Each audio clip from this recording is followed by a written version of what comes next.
TV ప్రేక్షక మహాశైలకు, నా అభిమానులకు, హోమియోపతి అడ్మైరర్సు, వెల్ విషర్సు, ప్రమోటర్స్కు నా హృదయపూర్వక నమస్కారం. ఈరోజు సోరియాసిస్ అనేటువంటి చర్మ వ్యాధిని గురించి తెలియపరిచే ప్రయత్నం చేస్తాను. చాలామందికి సోరియాసిస్ని గురించి తరువుగా తెలుసు, కానీ అది ఏ వైద్య విధానంలో పర్మనెంట్గా తగ్గుతుంది అనేటువంటి అవగాహన లేదు. కాబట్టి చాలామందికి అఫ్కోర్స్ ఇప్పుడు వచ్చింది చాలామందిలో హోమియోపతిలో తగ్గుతుందని, ఒక చోట తగ్గకపోతే ఇంకో చోట తీసుకుంటే తగ్గుతుంది అనేటువంటి నమ్మకంతో కూడా అక్కడ తగ్గలేదని సాధిస్తలేరు. మంచి పరిణామం అది. ఇంకో చోట ట్రై చేద్దామని ట్రై చేస్తున్నారు. ఆ విధంగా సక్సెస్ అవుతుంది, చాలా మంచిది అది. కనుక సోరియాసిస్ అనేటువంటి జబ్బు, చర్మ వ్యాధి, ఇది ఇంతకుముందు కంటే ఇప్పుడు అంటే ఒక 10-15 సంవత్సరాల నుంచి విపరీతంగా పెరిగిపోయింది. అంతకుముందు సోరియాసిస్ చాలా రేర్గా వచ్చేటివి, ఏది 20-25 ఏళ్ళు, 30 ఏళ్ళు, 35 ఏళ్ళ క్రితం. కనుక ఇప్పుడు ఎందుకు ఇంత ఎక్కువైంది సోరియాసిస్ అంటే, మానసిక ఒత్తిడికి గురైన వాళ్ళలో సోరియాసిస్ అనేది ఎక్కువ ఉంటుంది. అసలు ఈ సోరియాసిస్ అంటే ఏమిటి? సోరియాసిస్ తగ్గదు అనేటువంటి రాజీ పడవద్దు. సోరియాసిస్ హోమియోపతి వైద్య విధానంలో మీరు కొద్ది రోజులుగాన ఓపికగాన తీసుకున్నట్లయితే ఖచ్చితంగా 100% ఛాలెంజింగ్గా హోమియోపతిలో పర్మనెంట్గా నయం అవుతుంది. అది గ్యారెంటీ. చూడండి, బాగా మీరు గుర్తుపెట్టుకోండి. కానీ మీరు కొన్ని నెలలు, కొన్ని సంవత్సరాలు వాడాల్సి వస్తుంది. 2-3 ఇయర్స్ అంటాము. కానీ దీంట్లో ఏమవుతుందంటే, చాలామందికి 1 నెల, 2 నెలలు, 3 నెలలు, 4 నెలలనే తగ్గిపోతుంది. మెడిసిన్ వాడమంటే మళ్ళీ వాళ్ళు సాలిచ్చి మళ్ళీ ఎప్పుడో 5-6 ఏళ్ళకి మళ్ళీ వస్తున్నారు. ఆ రికార్డు పెట్టుకొని వస్తున్నారు. అది చాలా మంచి పని చేస్తున్నారు. కానీ నేననేది ఏంటంటే, కొంచెం కంటిన్యూగా వాడండి, ఖచ్చితంగా వస్తుంది. సార్ మేము కూడా వాడుతున్నాం, కానీ మాకు అంత మీరు 1 నెల, 2 నెలలు, 3 నెలలు అంటున్నారు, మాకు తగ్గుతలేవంటే ఒక్కొక్కరి శరీర తత్వాన్ని బట్టి, వాళ్ళ యొక్క కాన్స్టిట్యూషన్ రెస్పాన్స్ని బట్టి ఉంటుంది. కాబట్టి మీరు హోమియోపతి వైద్య విధానంలో కొంచెం ఓపికగా వాడండి, ఖచ్చితంగా సోరియాసిస్ పర్మనెంట్గా నయమవుతుంది. అటువంటివి ఎన్నో కేసులు ఇక్కడ హోమియోపతి వైద్య విధానంలో తగ్గినటువంటి ఉన్నాయి. కనుక మీరు గుర్తుపెట్టుకోండి. అసలు ఈ సోరియాసిస్ అంటే ఏమిటి? ఈ సోరియాసిస్ అనేటువంటి చర్మ వ్యాధి ఏమవుతుంది అంటే, పొట్టుగా పొలుసుగా వస్తుంటుంది ఒళ్ళంతా, చేప పొట్టు మాదిరిగా. అది తల మీద నుంచి రావచ్చు, చెవుల నుంచి రావచ్చు, ఫేస్ మీద, అంటే ఈ బార్డర్స్లో వస్తుంది ఎక్కువ, మోచేతుల దగ్గర, మోకాల దగ్గర, తర్వాత ఇటువంటి చోట ఎక్కువ వస్తుంది. కనుక ఇవి ఎప్పుడైతే ఈ సోరియాసిస్ అనేటువంటి ప్లేక్కి సోరియాసిస్ అంటారు, అంటే ప్లేక్స్గా రావడం, చేప పొట్టు మాదిరిగా రావడం, ఈ విధంగా. తర్వాత గట్టి సోరియాసిస్ అంటారు, అంటే అక్కడక్కడక్కడ స్పాట్స్గా రావడం. ఇది ఎక్కడైనా రావచ్చు. దీనికి కారణం ఏంటి అంటే, దీనికి కారణం ఇది ఆటో ఇమ్యూన్ డెఫిషియన్సీ డిజార్డర్ అని ఇప్పుడు నిర్ణయించారు. ఒకటి, ఆటో ఇమ్యూన్ డెఫిషియన్సీ డిజార్డర్ అంటే మీలో ఉన్నటువంటి వ్యాధి నిరోధక శక్తి తగ్గి మీలో ఉన్నటువంటి సోల్జర్స్గా పనిచేసేటువంటివి, రక్షక భటులుగా పనిచేసేటువంటి యాంటీబాడీస్ మీ శరీరాన్ని శత్రువు అనుకొని అటాక్ చేస్తూ ఈ విధమైనటువంటి కెమికల్ రియాక్షన్స్ బాడీలో జరిగి అనవసరమైనటువంటి ప్లారిఫరేషన్ ఆఫ్ సెల్స్, అనవసరమైన మల్టిప్లికేషన్ ఆఫ్ సెల్స్, అనవసరమైన కణ విభజన జరిగి పొట్టుగా వస్తుంది. ఇది ప్రమాదమైన జబ్బు కాదు, కానీ సొసైటీలో ఒక రకమైనటువంటి సోషల్ స్టిగ్మాతో చాలామంది అవస్థపడుతున్నారు. సార్, ఓ ఫంక్షన్కి పోవాలన్నా ఇది చేతులంతా ఇట్లా క్రాక్స్ వచ్చినాయి, ముఖమంతా ఇది పొడిగా రాలుతుంది, ఇదంతా మొత్తం రాలిపోతుంది డాండ్రఫ్ మాదిరిగా, ఎక్కడ చూసినా ప్యాచెస్ ఉన్నాయి, మేము ఫంక్షన్కి పోలేకపోతున్నాం, రిలేటివ్స్ దగ్గరికి పోలేకపోతున్నాం. ఇది అంటువ్యాధి కాదు. కానీ అంటువ్యాధి కాదని అందరికి తెలియదు కదా. అందుకొరకు వాళ్ళు ఏదైతే కుష్ఠవ్యాధి లెక్క, లేకపోతే ఇది ఒక ఇన్ఫెక్షన్ లెక్క భావించి మిమ్మల్ని సోషల్ బాయ్కాట్ లెక్క చేస్తారనేటువంటిది మీకు ఒక అపోహ. కానీ ఇక్కడ ఏమిటంటే, ఇది auto immune deficiency disorder number. Second, it is psychosomatic disorder. మొన్నటి వరకు దీన్ని సైకోసోమాటిక్ డిజార్డర్, ఈ రోజు వరకు కూడా సైకోసోమాటిక్ డిజార్డర్. అంటే సైకోసోమాటిక్ డిజార్డర్ అంటే మెదడులో ఎప్పుడైతే, మైండ్లో ఎప్పుడైతే డిస్టర్బెన్స్ వస్తుందో, స్ట్రెస్ అండ్ స్ట్రెయిన్తోని, వర్క్, వర్రీ, వెదర్, 3 Ws అంటాం కదా. అందుకే ఫుడ్తో రాదు, హెడ్తో వస్తాయి, ఆలోచనతో. కర్రీతో రాదు, వర్రీతో వస్తుంది. హర్రీ, బర్రీ, వర్రీ, కర్రీ అనేది లాస్ట్ అని ఇట్లా ఉంటాయి కదా. Work, worry, weather, 3 Ws, stress and strain, hypothalamus. కనుక ఈ మానసికమైనటువంటి ఒత్తిడికి గురైన వాళ్ళలో ఇది వస్తుంది అనేది ఇది. కనుక ఇది సైకోసోమాటిక్ డిజార్డర్. అంటే సైకిక్ ఫీల్డ్ ఎప్పుడైతే డిస్టర్బ్ అవుతుందో, సోమా అంటే బాడీ ఇన్వాల్వ్ అవుతుంది. తర్వాత ఇంకోటి ఏమిటంటే, ఇప్పుడు అన్నిదా భావించవద్దు, క్షమించాలి. ఈ ఎక్కడ చూసినా కొన్ని మామూలుగా మీడియాలో కూడా వస్తుంది. ఆ పేషెంట్స్ కూడా చెప్తున్నారు, సార్ ఇవి కూడా దీనివల్ల కూడా వస్తుందని చెప్తున్నారు డాక్టర్స్. వాళ్ళే అలోపతి డాక్టర్సే చెప్పారు, సార్ బీపీ మందుల వల్ల కానీ, షుగర్ మందుల వల్ల కానీ, ఈ యాంటీబయాటిక్స్ వల్ల కానీ పెయిన్ కిల్లర్స్ వల్ల కానీ కొన్ని మందుల వల్ల వస్తుందంటే అది నిజమే. కనుక ఇప్పుడు కారణాలు ఏమిటి సోరియాసిస్ కంటే? Auto immune deficiency disorder, psychosomatic disorder, allopathic drugs వేసుకున్నందువల్ల వచ్చేటువంటి డిజార్డర్. కానీ నా ఎక్స్పీరియన్స్తో నేనేమిటంటే ఇప్పుడు పెస్టిసైడ్స్తో పండించినటువంటి కూరగాయలు కానీ ఇవి కానీ తిన్నందువల్ల అది మైన్యూటెస్ట్ క్వాంటిటీ రోజు లోపలికి వెళ్తుంది కాబట్టి అవి కూడా ఒక రకంగా బాడీలో చేస్తుందేమో అనేటువంటిది నేను అబ్జర్వ్ చేసినటువంటి దానిలో ఇది నా అబ్జర్వేషన్ మాత్రమే. కనుక ఈ సోరియాసిస్ అంటే ఎవరిలో వస్తుంది? చిన్నపిల్లల్లో వస్తుంది, పెద్దల్లో వస్తుంది, ముసలిల్లో వాళ్ళు వస్తుంది, ఆడవాళ్ళలో వస్తుంది, అందరిలో వస్తుంది. ఇది అంటువ్యాధి? అంటువ్యాధి కాదు. ఇది వంశపారంపర్యంగా వస్తుందా? వంశపారంపర్యంగా రావాలనేది 100% కాదు. కానీ పేరెంట్స్కి కానీ ఇద్దరికి కానీ ఉందంటే 25 to 30% ఛాన్సెస్ ఉంటాయి. ఒకరికే ఉందనుకోండి 15 to 20% ఛాన్స్ ఉంటుంది. కనుక ఇది హెరిడిటరీ. కానీ మరి చిన్నపిల్లలకు కూడా ఏం సైకోసోమాటిక్ డిజార్డర్ అంటున్నారు, ఆటో ఇమ్యూన్ అంటున్నారు, వాళ్ళకు కూడా ఎట్లా వస్తుంది సార్? చిన్నపిల్లలకు కూడా కాళ్ళు పగిలిపోతున్నాయి, ఏళ్ళు చీలిపోతున్నాయి, ఈ చేతులు పగిలిపోతున్నాయి, ఒళ్ళంతా పొట్టుగా వస్తుంది, ఒళ్ళంతా పొక్కులు వస్తున్నాయి, చీమ్ పట్టినాయి, తర్వాత ఏడుస్తున్నాడు, దురద, విపరీతమైన దురద, మంట, అసలు ఏం అంటే దీనికి వాళ్ళకు కూడా ఉంటుంది సైకోసోమాటిక్ డిజార్డర్. వాళ్ళు కూడా కొన్ని యాంటీబయాటిక్స్ ఇవన్నీ వాడుతున్నారు, వాళ్ళకు కూడా ఆటో ఇమ్యూనిటీ తగ్గుతాయి. ఎందుకుంటే సైకోసోమాటిక్ వాళ్ళకేముంటుంది సార్? సైకలాజికల్గా పిల్లలు ఏం బాధపడరు. సైకలాజికల్గా పిల్లలు బాధపడరా? స్కూల్కి పోతే ర్యాంక్ సరిగ్గా రాలేదని పేరెంట్స్ అంటే, స్కూల్లో టీచర్ అంటే వాళ్ళు ఇన్సల్ట్ ఫీల్ అవుతున్నారు. ధ్రువుడు ఎప్పుడు తపస్సు చేశాడు? ఎందుకు తపస్సు చేశాడు? ధ్రువుడు మానసికమైనటువంటి ఒత్తిడికి గురైపోయే వాళ్ళ నాన్న దగ్గర జరిగినటువంటి ఇన్సల్ట్గా ఫీల్ అయ్యి డిప్రెషన్ గురిపోయి తపస్సు చేశాడు. ఆ విధంగా పిల్లల్లో కూడా ఉంటుంది, పెద్దల్లోనే కాదు. కనుక ఈ డిప్రెషన్కు ఎన్నో కారణాలు ఉంటాయి, ఈ స్ట్రెస్ అండ్ స్ట్రెయిన్. కనుక ఇది ఏమిటి? ఎన్ని వెరైటీస్ ఉంటాయి ఇవి? దీనిలను కన్వీనియంట్గా ఒక్కొక్క ఏరియాల శరీరంలో ఒక్కొక్క భాగంలో వచ్చేటువంటి సోరియాసిస్ను ఒక్కొక్క పేరు పెట్టారు.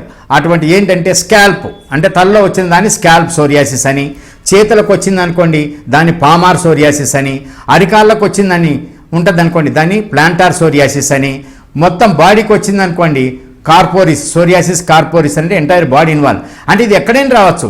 తలలో చాలామందికి స్కాల్ప్ సోరియాసిస్ అని వస్తుంది.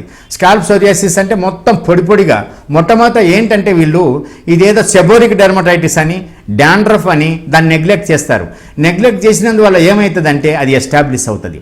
ఎస్టాబ్లిష్ అయ్యి ఎక్కడ మోచేతుల దగ్గర కానీ మోకాళ్ళ దగ్గర కానీ మిగతా ప్యాచెస్ వస్తే అప్పుడు వాళ్ళకు డౌట్ వస్తుంది. కనుక వీళ్ళు కూడా డాండ్రఫ్ అని ట్రై చేస్తుంటారు. సార్ రోజు తలస్నానం చేస్తున్నాను సార్, తలస్నానం చేసిన నెక్స్ట్ డేనే వస్తుంది, ఇట్లా దూకుంటే సట్ అంతా పడిపోతుంది. ఒక ఆయన మొన్న అమెరికా నుంచి వచ్చాడు, సార్ నేను అసలు జాబే చాలించాలనుకున్నా మొన్న, అంటే కొన్ని నెలల క్రితం. అసలు నాకు ఆ ఉద్యోగం వద్దు, ఎందుకంటే ఇట్లా దూతుంటే వాళ్ళ మీటింగ్లో మాట్లాడుతుంటే ఇదంతా నా షర్ట్ మీద పడుతుంది, కలర్ సూట్ ఉంటుంది కదా, అసలు నాకు సైకలాజికల్గా చాలా అనిపిస్తుంది, ఉద్యోగమే చాలించాలనిపిస్తుందని వచ్చాను అమెరికా నుంచి.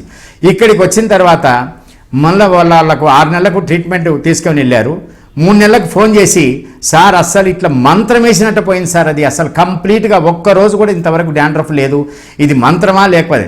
ఎప్పుడైతే తొందరగా హోమియోపతి వైద్య విధానంలో తగ్గుతుందో చాలామందికి ఒక అభిప్రాయం ఉంది, బాగా గుర్తుపెట్టుకోండి. హోమియోపతిలో కూడా స్టీరాయిడ్స్ ఇస్తారు కాబట్టి తొందరగా తగ్గుతుందని కాదు. స్టీరాయిడ్స్ అసలు హోమియోపతిలో ఎవరు ఇవ్వలేరు, ఎవరు కూడా ఇవ్వాలని ప్రయత్నం చేసినా వీలు కాదు, బాగా గుర్తుపెట్టుకోండి. అంటే తొందరగా తగ్గినంత మాత్రాన స్టీరాయిడ్ అని, మరి వాళ్ళు ఇచ్చిన స్టీరాయిడ్స్కి ఎందుకు తగ్గలేదు, మేము ఇస్తేనే ఎందుకు తగ్గింది? అది స్టీరాయిడ్స్ అనేది కాదు. ఒక్కొక్కరి శరీరతత్వం ఒక రకంగా రెస్పాన్స్ వస్తుంది. అతను రాసి పంపించాడు, ఒక లెటర్ రాశారు, అద్భుతంగా రాశాడు. అసలు సార్ ఇది హోమియోపతి చాలామందికి తెలియదు, నాలాంటి వాళ్ళు ఎంతోమంది ఉంటారు ప్రపంచంలో అని. అంటే స్కాల్ప్ సోరియాసిస్ ముందు ఏమనుకున్నారు? డాండ్రఫ్ అనుకున్నారు. తర్వాత సెబోరిక్ డెర్మటైటిస్ అంటారు. సెబోరిక్ డెర్మటైటిస్ అంటే మనం అంటే ఆయిలీ ఫేస్ ఉంటుంది చూడండి, అది సీబమ్గా మారి డెర్మటైటిస్ వచ్చి విపరీతమైన ఇచ్చింగ్ వచ్చి ఎంట్రుకలు ఊడిపోవడం, తర్వాత మొత్తం ఇదంతా పెచ్చులుగా రావడం, అది కానీ లేపినాం అనుకోండి అట్ట కింద మామూలుగా పస్ ఫామ్ కావడం, అది రిమూవ్ చేస్తే మళ్ళీ క్రాక్స్ రావడం, విపరీతమైనటువంటి బాధ ఉంటుంది ఆ స్కాల్ప్ సోరియాసిస్. అదేవిధంగా పామార్ సోరియాసిస్ అంటారు దీన్ని, అంటే చేతులు క్రాక్స్ వస్తాయి. ఏమాత్రం ఇది డిటర్జెంట్ సబ్బు పట్టుకున్నా లేకపోతే ఇంకోటి ఏది కన్నా తడి ఎక్కువ దాంట్లో పెట్టిన అటువంటి వాళ్లకు ఈ సోరియాసిస్ అనేది క్రాక్స్ వచ్చి ఇదంతా పగిలిపోయి అసలు చాలా అగ్లీగా కనపడుతుంది. ఇదే సోరియాసిస్ కొద్ది రోజులకు నెయిల్స్ ఇన్వాల్వ్ అవుతాయి. సోరియాటిక్ నెయిల్స్ అంటే డర్టీ నెయిల్స్గా, ఆక్వర్డ్ నెయిల్స్గా, చాలా పిప్పిగోళ్ళ మాదిరిగా తయారవుతాయి. నెయిల్స్ సోరియాసిస్తో వస్తుంది, నెయిల్స్ ఫంగస్ వల్ల వస్తుంది, నెయిల్స్ ఇన్ఫెక్షన్ వల్ల వస్తుంది. ఫంగస్ వల్ల వచ్చేటువంటి నెయిల్స్ వేరే ఉంటాయి, అంటే కలర్ డిస్కలరేషన్. తర్వాత కొంతమంది నీళ్ళులో రోజు పనిచేస్తూనే ఉంటారు, వాళ్ళందరికీ పస్ ఫామ్ అవుతుంది, ఇట్లా నొక్కినాం అనుకోండి చీమ వస్తుంది, కనుక సోరియాటిక్ నెయిల్స్ అంటారు. కానీ ఇవల్ల ఏంటి, తర్వాత పామార్ సోరియాసిస్ అట్ట కలిసి వస్తుంది. ఒకసారి ఇట్లా తీస్తారు వాళ్ళు, అది పాదాలకు చేతులకు, అది తీస్తే అది ఒక అట్ట మాదిరిగా లేసేస్తుంది. మీరు ఆశ్చర్యపోతారు, ఎందుకంటే ఒక పేషెంటు ఇట్లనే ఇక్కడ మేస్త్రి ఉంటారు, ఆ మేస్త్రి గారు మొత్తం ఇట్లా దుప్పటి కప్పుకొని వచ్చాడు మా క్లినిక్. వస్తే చూస్తే భయంకరంగా ఉంది ఫేసు, అది లెప్రసీ వాళ్ళనో లేకపోతే ఇంకోటి ఏదో డ్రగ్ రియాక్షన్ వస్తే వస్తున్నట్ల ఇదంతా పొట్టు రాలిపోతుంది. ఇట్లా కమ్మడి తీశాడు, అది తీసిన తర్వాత మొత్తం చాలా భయంకరంగా ఉంది. అదేంటి ఇంకా చనిపోవాలనేటువంటి ప్రయత్నం చేశాడు, బతికాడు. వాళ్ళందరూ తీసుకొచ్చారు, ఇక్కడనే జూబ్లీ హిల్స్ నుంచి తీసుకొచ్చారు మేస్త్రి ఆయన నరసింహులని. ఆయనను తీసుకొచ్చిన తర్వాత, సార్ ఇంకా మీరు మెడిసిన్ ఇవ్వండి, మీ దాంతో తగ్గకపోతే నాకు ఒకటే పరిష్కారం కానీ చనిపోవడం తప్ప వేరేది లేదు. నేను అసలు మా ఇంట్లో కానీ మా ఆవిడ కానీ పిల్లలు కానీ బంధువులు కానీ ఇంకోరు కానీ నన్ను అసలు దగ్గరికి రాణిస్తలేరు, నాకు అన్నం పెట్టాలన్న అటువంటి సమస్య ఉన్నప్పుడు ఇక్కడికి వచ్చిన తర్వాత మెడిసిన్ ఇచ్చినాక ఇక్కడనే హైదరాబాద్లో కాబట్టి నెలకే వచ్చి తర్వాత సార్ నన్ను గుర్తుపట్టారన్నారు. రియల్గా అయితే నేను గుర్తుపట్టలే, కొంచెం ఎక్కడో చోట గుర్తుపట్టేటువంటి సిమ్టమ్స్ కనపడ్డాయి. సార్ నేను పలానా నరసింహులు సార్, మేస్త్రిని సార్, ఇట్లా వచ్చినా అసలు అద్భుతంగా తగ్గిపోయింది, ఇట్లా కడిగేసినట్లు పోయింది అసలు అది సోరియాసిస్. అంటే ఇలా తగ్గుతుంది అనేది చాలామందికి హోమియోపతిలో ఈ విధంగా తగ్గుతుంది అనేది తెలియదు కాబట్టి ఈ విధంగా తగ్గుతుంది అనేటువంటి ఒక మెసేజ్. నేనేంటంటే ఒక కేసు రెండు కేసులు కాదు, కొన్ని వందల కేసులను నయం చేసినటువంటి ఆ విధంగా ఇటువంటి కేసెస్ ప్లాంటార్ సోరియాసిస్ అంటే పాదాలకు చిన్నపిల్లలకు క్రాక్స్ వస్తాయి, సాక్స్లు వేయాలంటే కష్టం సార్, వాళ్ళేమో మామూలుగా స్కూల్లో బూట్లు వేయాలంటున్నారు, సాక్స్లు వేయాలంటున్నారు, వేస్తేనేమో ఇరిటేషన్ వస్తుంది, చాలా అవస్థ పడుతుంది. ఇది ఈ విధమైనటువంటిది కనుక ఇది ఏమిటయ్యా, దీనికి పరిష్కారం ఉందా? ఫస్ట్ మోచేతుల దగ్గర వస్తుంది, క్రాక్స్ వస్తాయి, ఇట్లా పెట్టాలంటే వాళ్ళకు కష్టం అనిపిస్తుందని. ఇది ఒక విచిత్రం, ఒకటే గుర్తుపెట్టుకోండి, వింటర్ సీజన్లో చాలామందికి ఎక్కువవుతుంది, చలికాలంలో, సమ్మర్లో చాలామందికి తగ్గిపోతుంది. అంటే దీని అర్థం ఏంటి, ఇది సెల్ఫ్ లిమిటింగ్ డిసీజ్ అనే కదా, అంటే దానంతకదే తగ్గుతుంది కదా. శరీరంలో ఒక రకమైనటువంటి మార్పు వస్తుంది, అదంతా అంటే కంప్లీట్గా తగ్గేటువంటి సీజన్ కూడా ఉంది. కనుక ఇది సోరియాసిస్తో ఏమిటయ్యా బాధ, కొంతమంది చెవులో విపరీతమైనటువంటి పొడికి వస్తుంది, కొంతమందికి ముక్కు మీద వస్తుంటుంది, ఎక్కడ చూసినా సోరియాసిస్ పర్మనెంట్గా హోమియోపతి వైద్యం విధానం. దీంతో ఉన్న కాంప్లికేషన్స్ ఏంటి, ఇది ప్రమాదమైన జబ్బు కాదు, ఇది అంటువ్యాధి కాదు, ఈ విధంగా ఇది ఎవరు భయపడాల్సిన అవసరం లేదు, మిమ్మల్ని ఏమీ చేయలేదు అది. కానీ ఇది ఒక భయంకరమైనటువంటి వ్యాధిగా పరిగణింపబడుతుంది, ఒక భయంకరమైనటువంటి కాంప్లికేషన్ కూడా దీంట్లో వస్తుంది. భయంకరమైన అంటే వేరే విధంగా అనుకోవద్దు మీరు. ఇది సోరియాటిక్ ఆర్థరైటిస్ అని వస్తుంది. సోరియాటిక్ ఆర్థరైటిస్ అంటే కీళ్ళ నొప్పులు, ఆ కీళ్ళ నొప్పులు అంతా ఇంత కాదు, అంటే rheumatoid arthritis, SLE systemic lupus erythematosus, HLA B27 arthritis, psoriatic arthritis, chikungunya arthritis, ఇవన్నీ ఉన్నాయే. ఈ విధమైనటువంటి కాంప్లికేషన్స్ మాదిరిగా సోరియాటిక్. ఇప్పుడు సోరియాసిస్ ఉన్న వాళ్లకు nearly 60 to 70% of cases psoriatic arthritis వస్తుంది. బాగా గుర్తుపెట్టుకోండి, మీరు ఎప్పుడే కానీ దీన్ని నెగ్లెక్ట్ చేయొద్దు.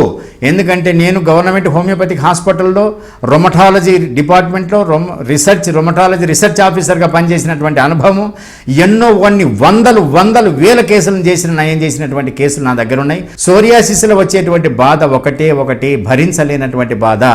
అది అన్ని జాయింట్స్ ఇన్వాల్వ్ అవుతాయి, మోకాళ్ళు, మోచేతులు, ఏళ్ళు, నడుములు, మెడలు అన్నీ. అంటే సర్వైకల్ స్పాండిలోసిస్తో వస్తారు, లంబార్ స్పాండిలోసిస్తో వస్తారు, disc degeneration, disc bulging, disc herniation, disc prolapse, ఇవన్నీ అంటారు. అంటే మెడల నొప్పులున్నా, నడుము నొప్పులున్నా గుర్తుపెట్టుకోండి, 100% ఛాలెంజింగ్గా హోమియోపతి వైద్య విధానంలో మీకు తగ్గుతుంది. తర్వాత మీకు ఎన్నోసార్లు చెప్పాను, నేను రీసెర్చ్ చేశాను, దీంట్లో మీకు సర్వైకల్ స్పాండిలోసిస్ ఆపరేషన్ అవసరం లేదు మెడ నొప్పులకు, లంబార్ స్పాండిలోసిస్ ఆపరేషన్ అవసరం లేదు డిస్క్ ప్రొలాప్స్కు.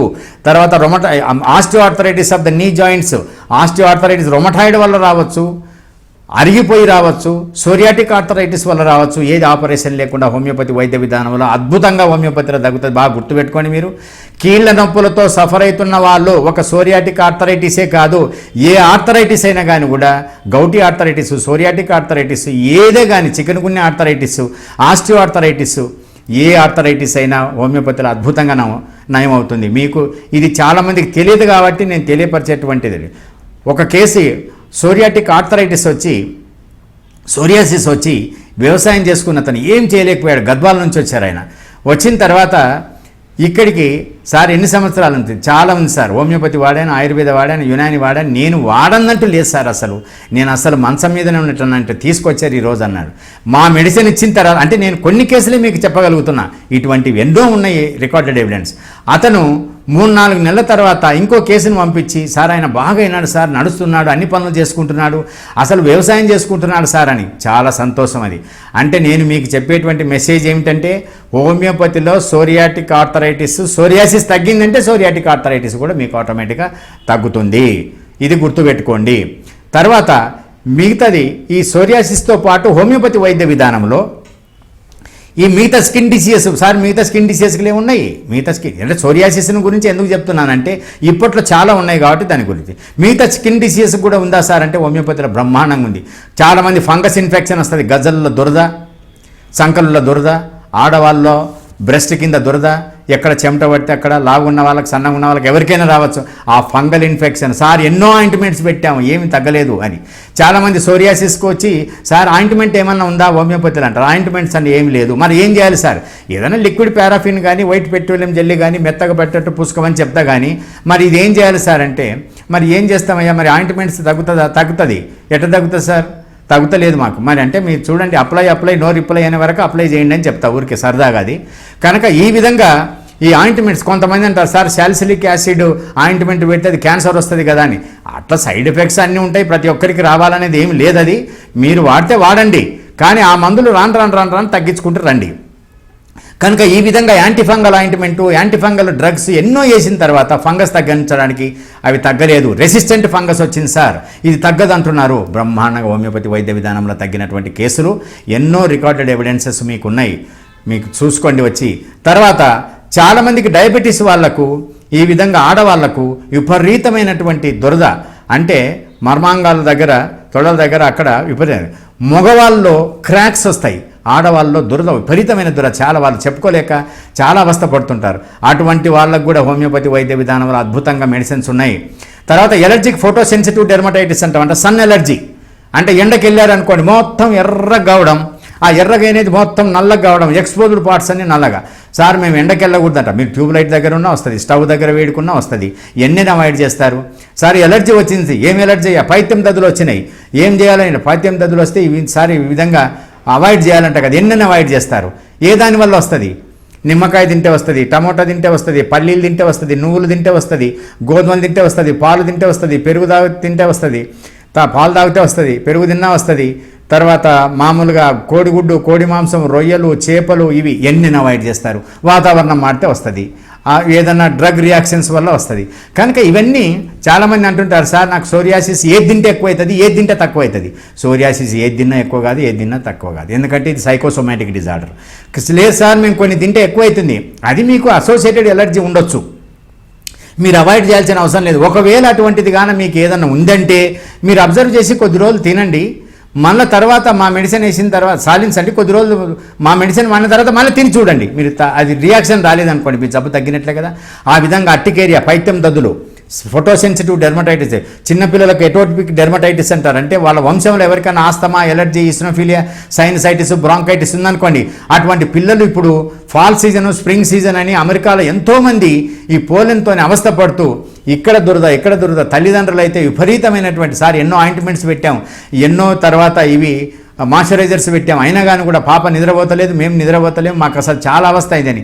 అటువంటిది వాళ్ళ పేరెంట్స్, వాళ్ళ గ్రాండ్ పేరెంట్స్ ఇక్కడ ఉండి మెడిసిన్ తీసుకుపోయి, సార్ అసలు మీరు దేవుడు అని అంటే, నేను కాదమ్మా దేవుడు, ఇక్కడ భగవంతుడు చేసేది, ఇక్కడ షిరిడి సాయిబాబా స్వామి యొక్క ఆశీస్సులు ఉన్నాయి కాబట్టి భగవంతుడు ఆ స్వామి నాలో ఉండి మీకు మెడిసిన్ ఇప్పిస్తున్నారు తప్ప నాది కాదు, ఈ క్రెడిట్ అంతా స్వామిది, హోమియోపతిదే, నాది కాదని చెప్తా. అంటే ఈ ఎటోపిక్ డెర్మటైటిస్ ఉన్న వాళ్ళ పిల్లలకు మొత్తం ఆస్తమా, ఎలర్జీ, ఇస్నోఫిలియా, సైనసైటిస్ వస్తుంది, వీళ్ళు కూడా చాలా అవస్థపడుతుంటారు. వాళ్ళకి పరిష్కారం లేదు, కొంత వయసు వస్తే తగ్గుతుంది, దానంతకదే తగ్గుతుంది, 5 ఏళ్ళు 7 ఏళ్ళు 9 ఏళ్ళు కాదు, హోమియోపతి ఖచ్చితంగా మీరు వాడాల్సిందే.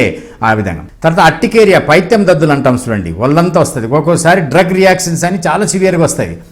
డ్రగ్ వల్లనే కాదు, ఈ కొన్ని ఇంజెక్షన్ చేయించుకున్నందువల్ల, కొన్ని ట్యాబ్లెట్స్ వేసుకున్నందువల్ల కొంతమందికి రియాక్షన్స్ వస్తాయి అట్టికేరియా. కొంతమంది కొన్ని పదార్థాలు తింటే ఇమీడియట్గా వచ్చేస్తుంది, ఏది మామూలుగా తేనెటీగ కుట్టినా, తర్వాత మామూలుగా వేరే పల్లీలు తిన్నా, గోధుమలు తిన్నా, ఆ రియాక్షన్ ఎట్లా వస్తుంది అంటే పెదవులు ఉబ్బిపోతాయి, కన్రెప్పలు ఉబ్బిపోతాయి, మొత్తం షాక్ వచ్చినట్టు వస్తుంది. అంటే గొంతు దగ్గర కూడా ముడుచుకుపోతుంది, నాలుక మందమవుతుంది, మాట్లాడలేరు, దగ్గు ఆయాసం గుర్ర గుర్ర అన్నటువంటి శబ్దం వస్తుంది. వచ్చి వాళ్ళు షాక్కి వెళ్ళిపోతారు. ఇమీడియట్గా వాళ్ళని హాస్పిటలైజ్ చేయాల్సినటువంటి అవసరం ఉంటుంది. ఇప్పుడు వెస్ట్రన్ కంట్రీస్లో అమెరికాలో అక్కడైతే ఏం చేస్తారంటే వాళ్ళు ఎపిపెన్ అనేది ఒకటి పెట్టుకుంటారు. ఏది ఇమీడియట్గా రియాక్షన్ తగ్గించి తర్వాత హాస్పిటలైజేషన్. అంటే ఎలర్జీ అనేది చాలా డేంజరస్ అని మిమ్మల్ని భయపెడుతున్నానని మాత్రం అనుకోవద్దు. దాన్ని నెగ్లెక్ట్ చేయొద్దు. ఎందుకంటే ఏ దానికి వస్తుందో తెలియదు. ఒక బాబు ఇక్కడ ఉన్నాడు, వాళ్ళ నాన్న ఐఏఎస్ ఆఫీసరు. ఎంతో అవస్థపడి తర్వాత అన్ని తినడం మానేశారు. ఏది తిన్నా ఎలర్జీ వస్తుంది. ఇందాక మీకు చెప్పాను చూడండి, నిమ్మకాయ తిన్నా, టమాటా తిన్నా, పల్లీలు తిన్నా, నువ్వులు తిన్నా, బెల్లం తిన్నా, పాలు తాగినా, గోధుమలు తిన్నా, కోడిగుడ్డు తిన్నా, కోడి మాంసం తిన్నా, రొయ్యలు తిన్నా, చేపలు తిన్నా, అన్నిటికీ వస్తుంది. ఎన్ని అవాయిడ్ చేస్తారు? శనగపిండి తిన్నా, పెసరపిండి తిన్నా, తర్వాత ఈ విధంగా వస్తుందంటే దాన్ని అవాయిడ్ చేయడం కష్టం. ఆ బాబుకు వాళ్ళు ఒకరోజు హోటల్కి వెళ్ళి మామూలుగా చేపలు తిన్నారు. చేపలు తిన్న వెంటనే సెకండ్స్లో వచ్చేసింది. తర్వాత అన్కాన్షియస్ అయి పడిపోయాడు. తర్వాత ఎందుకైందని చెప్తే ఏం తిన్నారని అడిగితే వాళ్ళు చెప్పారు. తర్వాత వాళ్ళు అప్పటి నుంచి ఎంత భయపడతారంటే ఆ చేపలు కానీ ఆ రొయ్యలు కానీ ఏదన్నా వచ్చిందనుకోండి దూరం ఉంటారు. అంత రియాక్షన్స్. అది ఆల్మోస్ట్ ఊపిరి ఆగిపోతుంది, ఓసారి డేంజరస్గా కూడా అవుతుంది. అంటే అర్టికేరియా, పైత్యం దద్దులు కానీ ఎలర్జీ కానీ నెగ్లెక్ట్ చేయొద్దు. అది సన్కి ఎక్స్పోజ్ అయితే కూడా వస్తుంది. కానీ మనం ఇవన్నీ అవాయిడ్ చేయాలన్నా సార్, ఎన్నైనా అవాయిడ్ చేస్తారు చెప్పండి? వాతావరణం మారితే వస్తుంది, ఎండకి వెళ్ళినా వస్తుంది, ఎన్నైనా అవాయిడ్ చేస్తారు. ఇవన్నీ ఏం అవాయిడ్ చేయాల్సిన అవసరం లేదు.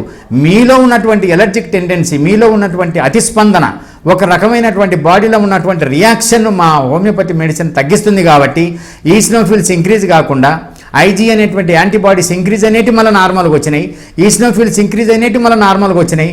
ఇటువంటివి ఏంటంటే హోమియోపతి వైద్య విధానంలో మీకు మీ శరీర తత్వంలోనే ఈ అన్వాంటెడ్ రెస్పాన్స్, అనవసరమైనటువంటి స్పందన లేకుండా మిమ్మల్ని కంట్రోల్ చేస్తుంది. ఇది కూడా నా రీసెర్చే. నేను గవర్నమెంట్ హోమియోపతిక్ హాస్పిటల్లో రీసెర్చ్ డిపార్ట్మెంట్ నాసో రెస్పిరేటరీ ఎలర్జీస్లో కూడా పనిచేసినటువంటి అనుభవంతో చెప్తున్నా. ఇది ఆస్తమా, ఎలర్జీ, ఈస్నోఫీలియా, సైనసైటిస్, బ్రాంకైటిస్, ఇది అద్భుతంగా హోమియోపతి వైద్య విధానంలో 100% ఛాలెంజింగ్గా తగ్గుతుంది. ఇది కూడా నా రీసెర్చే. రొమటాలజీతో పాటు ఇది కూడా నా రీసెర్చే. కనుక మీరు గుర్తుపెట్టుకోండి. అదేవిధంగా చాలామంది పులిపిర్లని వస్తారు. పులిపిర్ల కంటే ఎన్నో యాసిడ్స్ పెట్టి ఏదో కట్ చేసి వస్తుంటారు. చేతులకు వస్తాయి, తర్వాత ముఖం మీద వస్తాయి, గడ్డానికి వస్తుంది, ఒళ్ళంతా వస్తుంది. అవి తగ్గనే లేదంటారు. ఎన్ని మందులు వేసినా తగ్గలేదు. ఇక్కడ ఒక ఐఏఎస్ ఆఫీసరు, చాలా సీనియర్ మోస్ట్ ప్రిన్సిపల్ సెక్రటరీ గారు, ఆయనకు అన్ని ట్రై చేశారు. అందరి దగ్గర హోమియోపతి వాడారు, ఆయుర్వేదం వాడారు, యునాని అన్నీ తర్వాత ఇంకా తగ్గదనేటువంటి ఆశ అది మొత్తం వదులుకొని తగ్గదు ఇది అనేటువంటిది వచ్చేసింది మైండ్కు. ఎవరో నా పేరు చెప్తే వచ్చారు చిక్కడపల్లికి. ఆయనకు మెడిసిన్ ఇచ్చిన తర్వాత 1 మంత్లో మొత్తం రాలిపోయినాయి. ఇట్లా అంటే రాలిపోయినాయి. సార్ నేనేమి ఇన్ని సంవత్సరాలు తిన్నా తగ్గలేదు, ఇదేదో మీలో ఒక అతీతమైన శక్తి ఉంది, ఇది మాత్రం హోమియోపతి మందే కావచ్చు కానీ ఇదేదో మీకు అస్తవాచి బాగుందని ఎన్నో అంటుంటారు. అది భగవంతుని దయ, నాది కాదు. కనుక ఈ విధంగా అటువంటి కేసెస్ కూడా వాట్స్. కొంతమంది పిల్లలకు ముత్యాల మాదిరి వస్తాయి, మొల్లస్కమ్ కంట్యూజియోజా వైరస్ అని. అది ఒకరి నుంచి ఒకరికి స్ప్రెడ్ అవుతుంటుంది, చికెన్ పాక్స్ వైరస్ టైపు. దాన్ని మీరు కాల్చొద్దు, చేయొద్దు, కాటరై చేయొద్దు, ఆపరేషన్ చేయొద్దు, హోమియోపతి వాడండి, అద్భుతంగా తగ్గుతాయి. తర్వాత ఇది ఒక రకంగా గ్యాంగ్రీన్ అనేది డయాబెటీస్ గుర్తుపెట్టుకోండి. డయాబెటీస్లో గ్యాంగ్రీన్ వచ్చిందంటే మీరు గ్యాంగ్రీన్ కాళ్ళు కానీ సెప్టిక్ వూండ్ కానీ సెల్యులైటిస్ కానీ ఏది ఆపరేషన్ లేకుండా బ్రహ్మాండంగా హోమియోపతి వైద్య విధానంలో నయమవుతుంది. గ్యాంగ్రీన్ అంటే తెలుసు కదా, అది రక్త ప్రసరణ తక్కువై ఏలు ఎర్రగైపోయి మళ్ళీ అది నల్లగైపోయి కుళ్ళిపోయి వాసన వచ్చి పుండుబడి అది కొట్టేయాల్సిన అవసరమైంది. అది కొట్టేసినా మళ్ళీ ఇంకోటి. అటువంటి కేసెస్ కూడా, వరస్ట్ కేసెస్ కూడా హోమియోపతి వైద్య విధానంలో మీకు ఆపరేషన్ లేకుండా అవి తగ్గినటువంటి కేసెస్ ఏమిటి అంటే మీరు గుర్తుపెట్టుకోండి.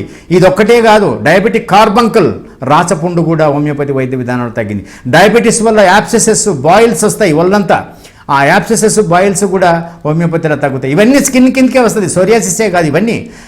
అదేవిధంగా మొటిమలు చాలామందికి ఎక్కువ వస్తాయి. ఇందాక చెప్పాను కదా, ఇది ఫేస్కి కానీ, చెస్ట్కి కానీ, షోల్డర్స్ కానీ, బ్యాక్ కానీ వస్తుంది. విపరీతంగా అవస్థ పడుతుంటారు, మచ్చలు వస్తాయి. వాళ్ళకు కూడా హోమియోపతిలో మొటిమలు కూడా తగ్గుతాయి.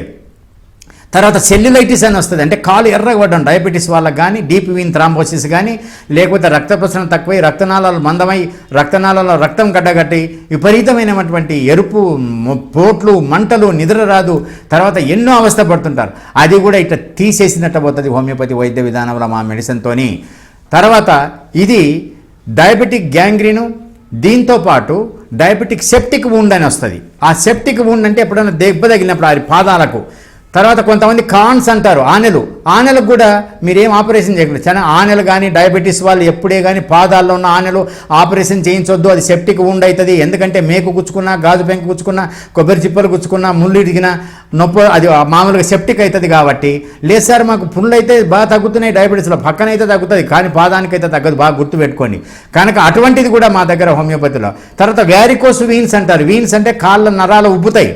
ఉబ్బి తర్వాత రక్తనాళాలు ఎవరైతే ఎక్కువ నిలబడి పనిచేస్తుంటారో వాళ్ళలో నరాలు ఉబ్బిపోయి రక్తనాళాల్లో రక్తం గడ్డగట్టి విపరీతమైన నొప్పి, పోటు, మంట, తర్వాత వాళ్ళకి ఎప్పుడైనా ఇట్లా కట్ అయిందనుకోండి విపరీతమైన బ్లీడింగ్ వస్తుంది. ఆ బ్లీడింగ్ వాళ్ళకి తెలియదు. ఆ విధంగా అక్కడ ఒకసారి గోకినారనుకోండి అక్కడ పుండు పడుతుంది. ఆ పుండు నయం కాదు, ఎన్ని మందులు వేసినా నయం కాదు. కనుక హోమియోపతి వైద్య విధానంలో varicose ulcer, varicose veins, varicose thrombosis, varicose thrombophlebitis, varicose ulcer, ఇవన్నీ సెల్యులైటిస్ కూడా అంటే కాలు వాపొచ్చి ఇదంతా తగ్గుతుంది. కాబట్టి మీరు గుర్తుపెట్టుకోండి, హోమియోపతి వైద్య విధానంలో చర్మ వ్యాధులకు బ్రహ్మాండమైనటువంటి మెడిసిన్ ఉంది. చర్మ వ్యాధులకే కాదు అన్నిటికీ ఉంది. కానీ నేను ఏదైతే స్కోప్ ఉంటుందో దానికి మీకు బ్రహ్మాండంగా ఇది భగవంతుడు ఇచ్చినటువంటి ఒక వరప్రసాదం. కనుక మీరు గుర్తుపెట్టుకోండి, ఇది మీరు విని మీరు చూసి మిగతా వాళ్ళను కూడా వినేటట్టు చేసి, అందరు ఇప్పటికే చాలామంది చేస్తున్నారు. మీ అందరికీ నాకు హృదయపూర్వక కృతజ్ఞతలు. ఎందుకంటే చాలామంది నా ప్రోగ్రాం వచ్చిన వెంటనే సార్ ఆ ప్రోగ్రాం చూడండి, సార్ ఈ ప్రోగ్రాం చూడండి నేను చెప్తున్నారు. మీరందరికీ నా హృదయపూర్వక కృతజ్ఞతలు తెలుపుతున్నాను. చాలామంది డాక్టర్స్ కూడా స్కిన్ డిసీజ్ కానీ ఇంకోటి కానీ పంపిస్తున్నారు. నాకు వాళ్ళు తెలియకపోయినా కూడా వాళ్ళందరూ పంపిస్తున్నారు. వాళ్ళందరికీ కూడా నా హృదయపూర్వక ధన్యవాదాలు. కనుక నా దగ్గర పేషెంట్స్ ట్రీట్మెంట్ తీసుకొని నయమైపోయి వాళ్ళు మళ్ళీ పంపిస్తున్నారు.